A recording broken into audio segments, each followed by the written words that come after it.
June 9, 1944, just after 1 in the morning, off the Isle de Bats on the Breton coast. The channel was black, the sea unsettled, and the horizon empty in the way it often is before a night action. Nothing to see, everything to lose. A German surface force had come out from Brest with a logic the Kriegsmarine still trusted. Use darkness and coastal complexity as protection, strike quickly, and slip away before Allied weight could concentrate. In the narrow waters of the Channel, where land, shoals, and minefields punished hesitation, German commanders had long expected that a destroyer's guns would be shackled by the oldest limitation of all. If you cannot see, you cannot hit with precision for long. By mid-1944, the Royal Navy had started to treat night not as a cloak, but as a set of solvable measurements. Radar had matured from simple warning into something far more aggressive. It could detect surface contacts beyond visual range, keep them tracked through maneuver, and feed ranges and bearings into fire control so that gunfire did not depend on moonlight or luck. The system was never flawless. Land echoes could confuse a plot, sea clutter could smear a return, and the violence of high-speed turns could disrupt tracking. But even with those limits, it changed the geometry of destroyer combat. A ship that could hold contact in darkness could choose when to open fire, when to close for torpedoes, and when to break away, without surrendering the initiative to the enemy's assumptions. That night, those assumptions met a flotilla built for exactly this kind of work. Captain Basil Jones commanded the multinational 10th Destroyer Flotilla from HMS Tartar, with British, Canadian, and Polish destroyers trained for fast night fighting in the Channel. Radar contact was made shortly after 1 o'clock, and Jones turned to intercept, splitting his force into divisions so he could keep contact, cover more water, and strike from more than one axis. In a night action, formation is not parade ground geometry. It is a way to prevent confusion, to avoid friendly collisions, and to ensure that when firing begins it is concentrated rather than scattered. As the ranges closed, gunfire and torpedoes came in quick succession, the fight breaking into brief, violent exchanges as ships darted in and out of smoke, spray, and darkness.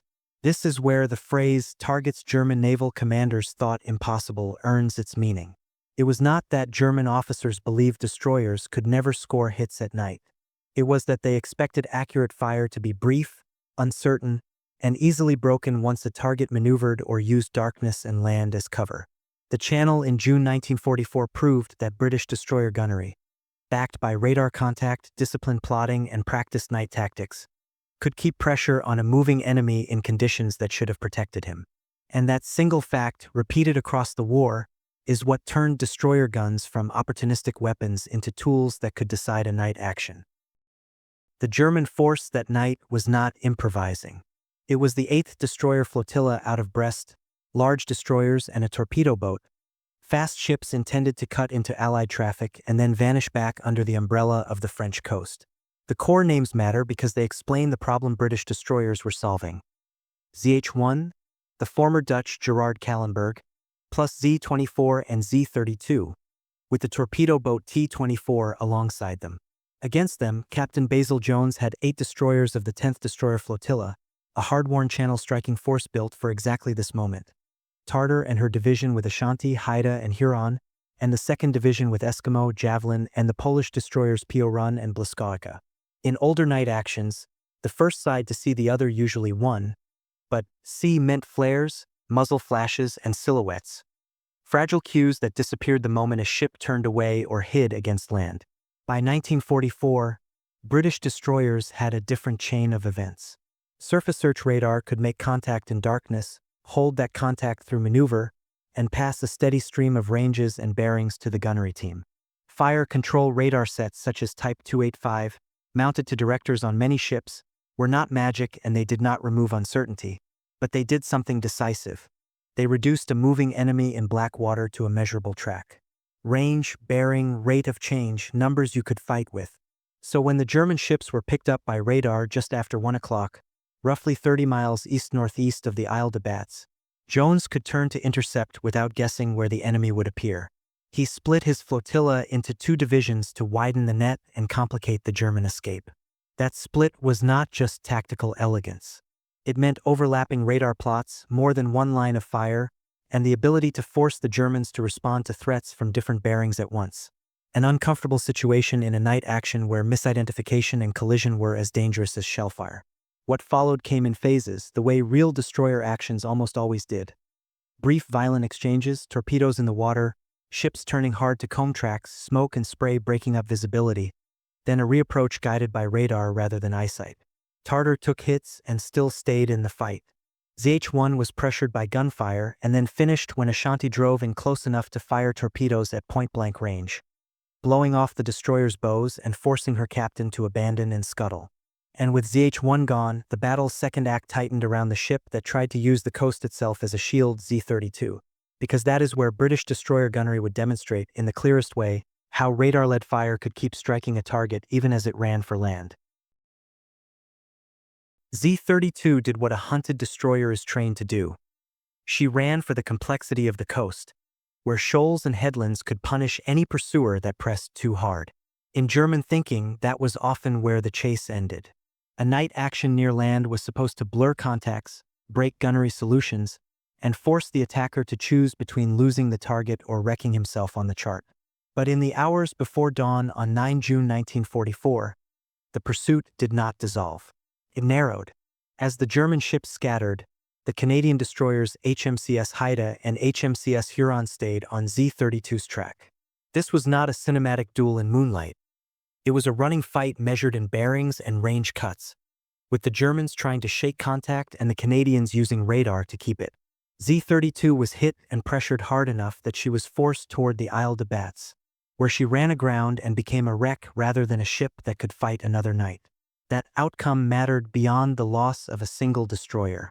It signaled that the coast was no longer a reliable curtain if the pursuer could hold a radar plot, keep the track through maneuver, and close the range with discipline instead of guesswork. This is the point where British destroyer gunnery stops being simply good shooting and becomes a system. In the early war, even when radar gave warning, many surface actions still came down to whether a ship could identify a target clearly enough to aim effectively. By 1943 and 1944, the Royal Navy's surface search sets, centimetric radars such as Type 271 and related types, could pick up small targets with improved definition at useful ranges, and dedicated fire control radar fitted to directors provided more stable range information for the main armament. The technology did not remove the sea. It did not cancel out spray, smoke, or sudden turns. But it compressed the window in which the enemy could rely on darkness to go missing, and it extended the window in which a destroyer could keep scoring hits once firing started. German naval commanders were not ignorant of radar, but they faced a practical problem. Late war shortages, Allied air dominance, and the constant pressure on bases like Brest narrowed training time and restricted opportunities to rehearse complex night tactics. The 10th Destroyer Flotilla, by contrast, had been shaped into a specialist channel striking force, repeatedly practicing fast interceptions and night actions under a single tactical mind, until contact, close, fire, turn away, reacquire became routine rather than exceptional. And once you see that, you can trace the same pattern back through earlier battles, where British destroyer guns began hitting impossible targets not by luck, but by method. To understand why that chase to the Isle de Bats mattered, you have to step back from the individual ships and look at what the Royal Navy had learned the hard way between 1939 and 1944. Early in the war, destroyer gunnery at night still depended on the same fragile cues it always had. A silhouette, a muzzle flash, a star shell burst, a fleeting shape that vanished the moment smoke drifted or a ship turned away. Range-finding by optics could be excellent in daylight and decent in clear conditions, but at night it often collapsed into approximation. That was the gap German commanders expected to survive inside, because for decades that gap had been real. British practice changed because the Royal Navy treated night fighting as a discipline, not a gamble. Centimetric surface search radar gave destroyers the ability to hold contact on small, fast-moving targets in darkness with far better definition than earlier sets, and gunnery radar linked to the director could provide ranges that did not depend on visibility. The numbers did not fire the guns on their own. A director layer still had to keep the target, the plotting team still had to maintain a coherent picture while ships turned at high speed, and the gunnery officer still had to choose when to open fire and how to correct. But once you could keep a track by radar, you could do something the enemy did not want you to do. You could keep re-engaging after the first exchange instead of losing the target to darkness. The 10th Destroyer Flotilla became a specialist instrument for this kind of war. Based in the southwest approaches and operating constantly in the Channel, it trained for the realities German commanders relied on: confused coastal backdrops, fast contacts, sudden turns, and the constant risk of friendly fire in tight waters. The flotilla's routine was interception: detect, classify, close, strike, and then reacquire as the enemy tried to break contact. When that becomes routine, gunnery becomes less about perfect marksmanship and more about controlled pressure. Forcing an opponent to keep turning, keep bleeding speed, keep losing formation integrity, until one mistake becomes fatal. That is why the impossible targets were often not stationary at all. They were ships maneuvering hard, sometimes using land to mask returns, sometimes throwing smoke, sometimes attempting to disappear into the coastal maze. The new British advantage was not a miracle shot. It was the ability to keep the enemy inside a box of measurement long enough for weight of fire to matter. In the action off Ushant, once Z-32 was being tracked and repeatedly pressured, the coast stopped being sanctuary and became a trap with only bad choices at the end. And that leads to the broader implication German naval commanders could not ignore in the summer of 1944. If British destroyers could do this off Brittany at night, then the entire logic of small German surface sorties against the Normandy lifeline was collapsing in real time. In the days after 6 June 1944, the German Navy's surface forces on the French Atlantic coast faced a cruel set of constraints. Fuel was scarce, air cover was unreliable, and Allied aircraft hunted anything that moved in daylight. Yet the German command still needed to interfere with the invasion's lifeline. Every convoy line running into the Normandy lodgment depended on predictable sea routes, and in theory, fast destroyers and torpedo boats could exploit the night, slip out from Brest or other ports, and cut into traffic before vanishing back behind mines, shore batteries, and coastal geography. The problem was that the Royal Navy no longer had to meet that plan on German terms. By 1944, British destroyer operations in the Channel were built around a simple, disciplined idea: deny the enemy the freedom to appear and disappear. That did not require a battleship line. It required persistent patrols, rapid interception, and a gunnery system that could translate radar contact into sustained, accurate fire even when the sea was black and the coastline was a confusing smear of land echoes. In practical terms, that system was a chain of decisions and equipment. Radar operators held contact and updated the plot. The bridge used that information to position the ship for firing while managing the ever-present risks of collision, mines, and coastal shallows. The gunnery control team used radar ranges and director bearings to get on target quickly, then corrected by fall of shot whenever the sea state allowed splashes to be seen. And the guns themselves, typically 4.7-inch weapons on British destroyers, were accurate, reliable, and fast enough in trained hands to keep pressure on a maneuvering opponent. None of this was glamorous. It was procedural, repetitive, and it demanded crews who could do it at speed, at night, under stress. That is why German commanders increasingly found that the traditional escape routes were closing. Turning away into darkness no longer guaranteed a clean break. Running toward land could become a dead end if the pursuer held radar contact. Even throwing smoke, while still useful, did not erase a radar track the way it erased a silhouette. The result was not that every sortie ended in disaster. It was that the odds shifted against Germany's preferred method of fighting in these waters: brief, confusing night strikes followed by disappearance.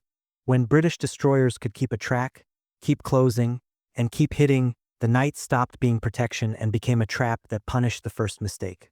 And once that reality took hold off Brittany, the logic of German surface interference against the Normandy supply lines began to fail in exactly the way German commanders feared most. Not with one dramatic defeat, but with a steady erosion of their freedom to act. By the end of that first week after D-Day, the pattern was clear.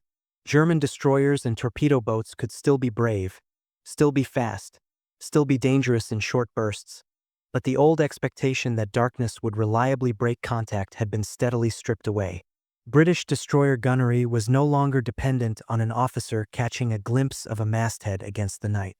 It was tied to a radar picture that could be held, updated, and exploited, and to crews drilled to convert that picture into controlled fire while the ship itself was turning hard at speed.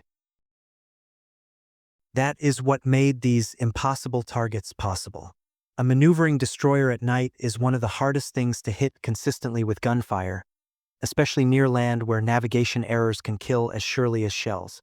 Yet the combination of radar contact, disciplined plotting, and practiced night tactics meant British ships could re-engage after the first exchange instead of losing the enemy into darkness. The Germans could run, turn, smoke, and aim for sanctuary, but if the track stayed alive, the pressure stayed on. And in a confined battle space like the Channel approaches, pressure is often enough to force an error. A wrong turn toward shoal water, a loss of formation, a moment of indecision that leaves a ship exposed. So the story is not simply that Britain had better guns. It is that Britain built a method of fighting that turned those guns into reliable night weapons, and that method helped deny Germany the freedom to disrupt the Normandy lifeline at sea when it mattered most. If you want more videos like this, like the video, subscribe, and tell me in the comments which Royal Navy destroyer action you want covered next.